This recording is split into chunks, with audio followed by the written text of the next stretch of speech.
Alright, so we're going to try to create a vodcast here to help you out with the homework for colligative properties. So we've already done problem number 1 in the classroom, so we're going to check out problem number 2. So the key to doing this particular worksheet is you have to be information seekers. You have to be able to dig through the problem and find every tiny little shred of information that they give you in the problem itself. So the very first thing that they talk about is they say the boiling point of ethanol changes from this to this. Now there's some information that you need to be observant of, and that is the boiling point. When you make a solution with a solute and a solvent, the boiling point is expected to rise. So when you look at the information that they provided you, sure enough, it did change from 75 degrees Celsius to 87 degrees Celsius.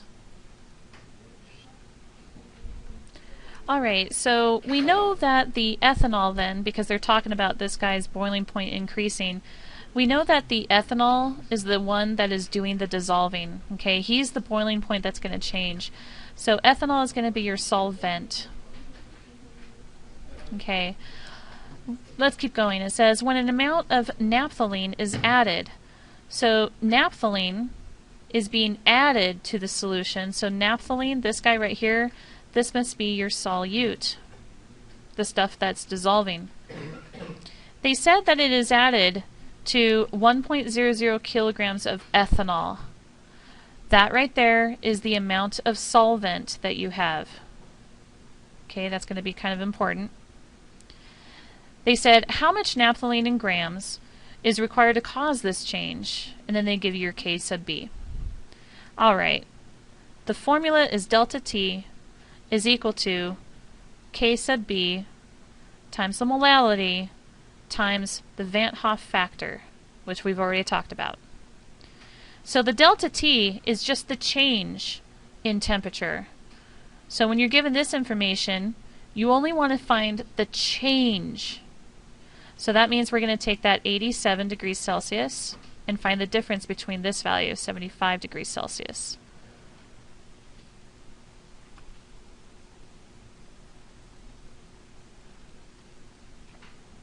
Okay, and it looks like the difference here is 12 degrees Celsius. So that will be our delta T.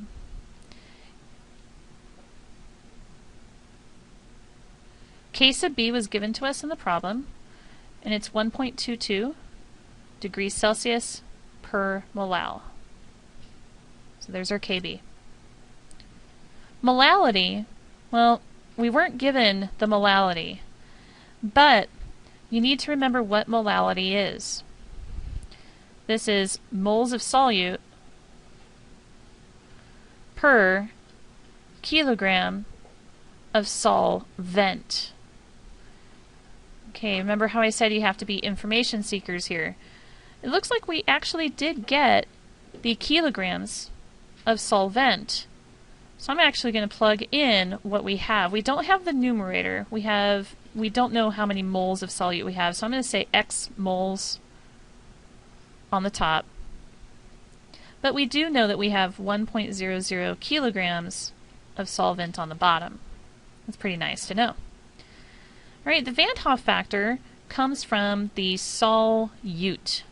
Our solute, the stuff that's being dissolved, is naphthalene, C10H8. So you need to figure out what kind of compound that is. Is it ionic or is it molecular? Does it have any metals? If it has a metal, this is just a review, if there's a metal and a non-metal, that means it's ionic. Okay?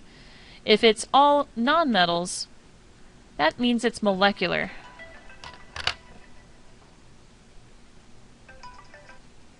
Okay. With one exception that we have to talk about. We did talk about acids. Acids actually do dissolve. Acids actually do dissolve in water to form hydrogen ions. So they definitely have a Van't Hoff factor that is greater than 1. So metal and nonmetal is going to be ionic, and so the cations and anions will dissolve in water, and however many ions they make, that's your Van't Hoff factor. If there's all nonmetals, it means that it's molecular, and molecules, assuming that they are soluble, have a Van't Hoff factor of 1. And then acids, you have to look at how many ions they produce in water. Same with ionic compounds. So looking at this guy's formula, you got carbon, you got hydrogen. It would only be an acid if we have hydrogens in the front, right? So this guy is a molecule. He has a Van 't Hoff factor of 1. Okay. Looking at this, it looks pretty complicated, but maybe we can simplify a bit of this. So anything times 1 is itself, so I'm going to pretend like this guy isn't even really there. Okay. Maybe if we simplify a little bit and make it look like this.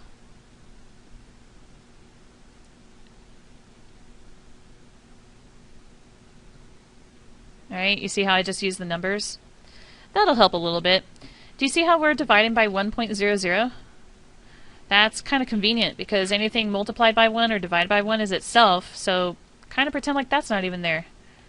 We can simplify even further. Look at that. Now what can I do? Yeah, I'm going to divide this by 1.22. Alright, so 12 divided by 1.22. So x is going to be equal to 9.83606, and it keeps going. But let's make sure you know what this x is. It was the numerator of the molarity. The numerator of the molarity is the number of moles of solute. See up here? You just solved for the moles of solute. Go back to the original question because it's not answered yet. How much naphthalene in grams is required to cause that change? We just solved for moles. So looking at kind of the sig fig situation, I'd be comfortable with you guys going with either 2 or 3 sig figs. I'm going to go with 9.8 moles. And this is naphthalene, that's your solute. So coming back over here, here's his formula. C10H8. Alright, convert to mass.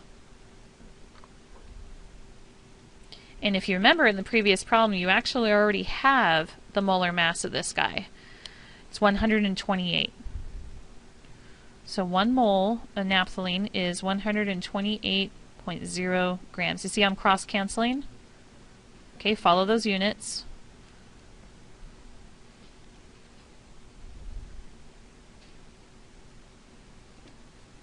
Okay, on the calculator, you're going to get a nice big answer.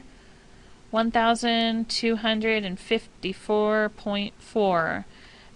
Like I said, I'm comfortable with you guys going with either 2 or 3 sig figs.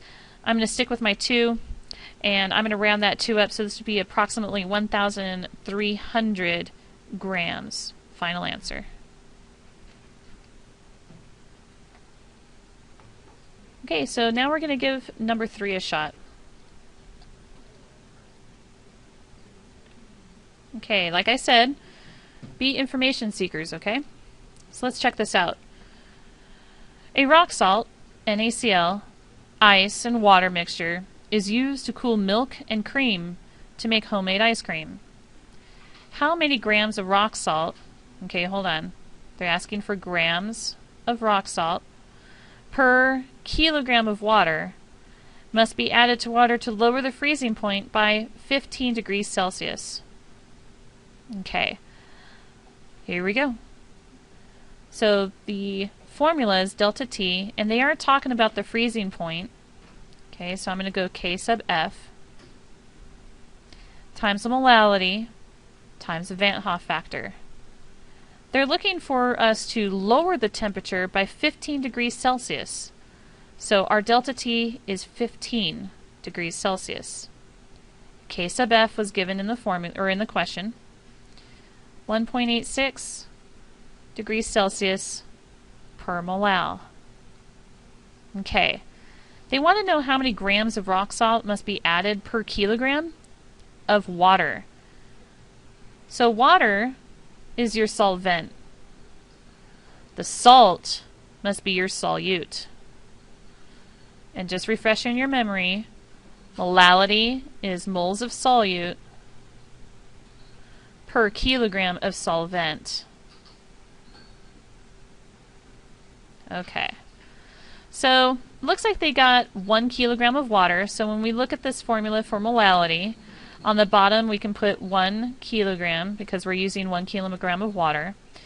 But we don't have the moles of solute. They're kind of asking for the grams of solute. They want to know how many grams of rock salt this will take. So I'm going to go with X moles again, just like problem number 2. Van Hoff factor. Okay, our solute is rock salt, NaCl. Think about when NaCl dissolves in water when it's aqueous. What will happen?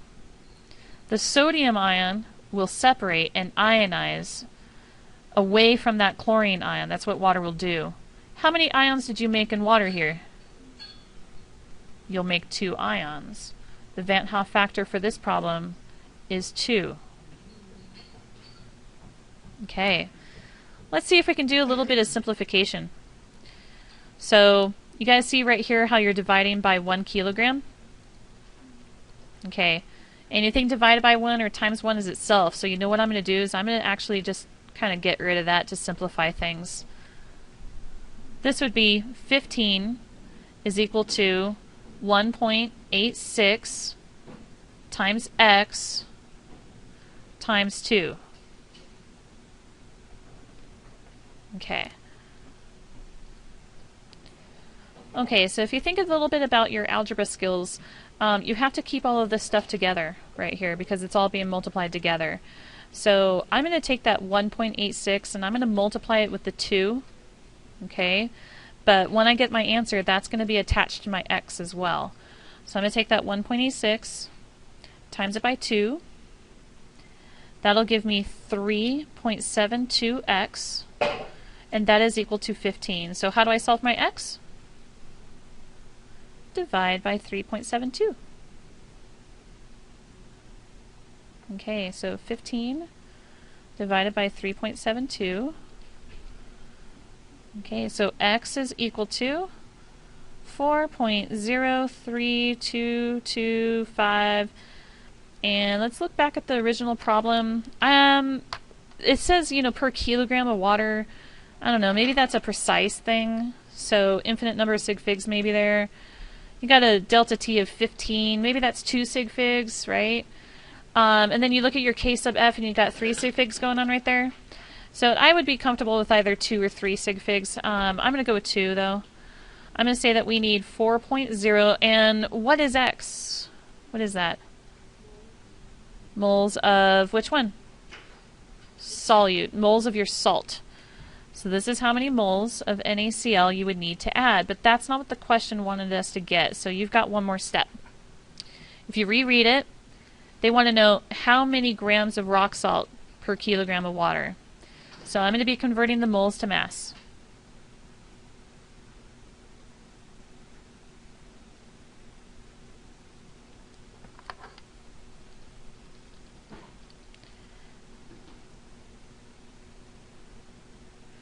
Looks like there's 58.5 grams per mole. You see I'm always cross-canceling that stuff. Okay, and I've got 234 grams. Now if you want to stick with the 2 sig figs, that'd be about 230 grams. Final answer. Alright, one of my students in IC has requested question number 7. And if you are present in IC, you get to make requests too. So come to IC if you can. Here we go. Let's look at number 7. Okay. Here's the question number 7. Calculate the effect of the following solutes have on the boiling point of 1 kilogram of water, and they give you your K sub B. Alright. So delta T is equal to, and they're talking about boiling, so we're going to do K sub B times molality times your Van Hoff factor. Alright, so let's check this out. Alright, for part A, you have 70 grams of strontium chloride with this 1 kilogram of water. Alright, so we're trying to figure out the change in temperature. K sub B was given to us, 0.512 degrees Celsius per molal. The molality we're going to have to figure out, strontium chloride. So let's go here. You've got 70 grams SrCl2. I'm going to convert that mass into moles. Let's see, strontium 87.6 and chlorine is 35.5 each. I got a molar mass of 158.6 grams.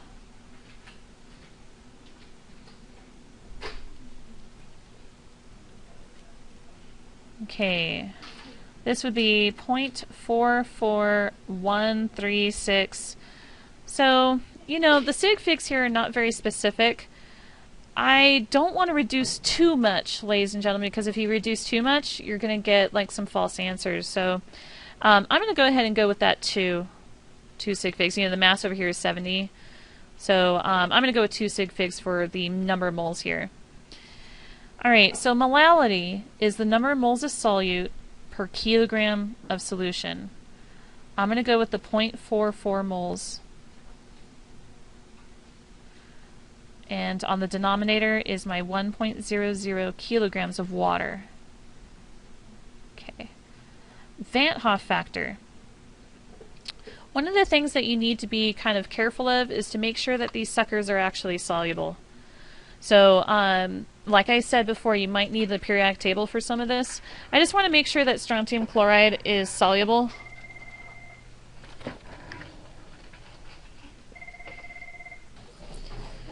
The rule for chlorides say that all chlorides are soluble except silver, mercury, and lead. So it's just always good to check on these things.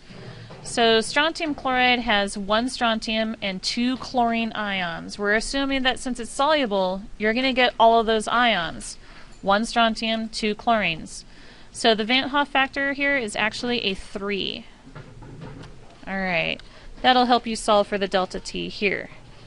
0.512 times 0.44 times 3. This guy's delta T is going to be 0.675, and it goes like this. But maybe we should probably just reduce that to 2. So 0.68, and that would be degrees Celsius. And that's just his change in temperature. Alright, that was part A. Alright, since it's the end of the day, I'm going to go ahead and pause the video at this point.